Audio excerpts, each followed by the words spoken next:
Hello everyone! In this video, I'll show you how to use your United Healthcare OTC card at Walmart. First, visit a participating Walmart store or shop online at walmart.com.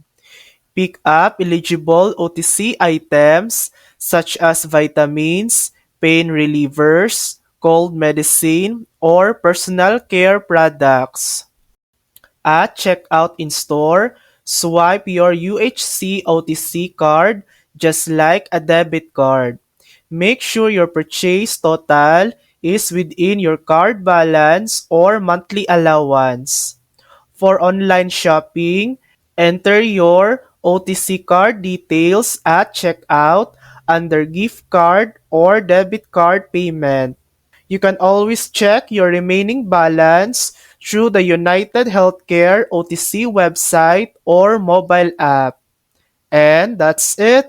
That's how you use your UHC OTC card at Walmart. Thanks for watching. If this video helped you, please like and subscribe for more helpful tutorials.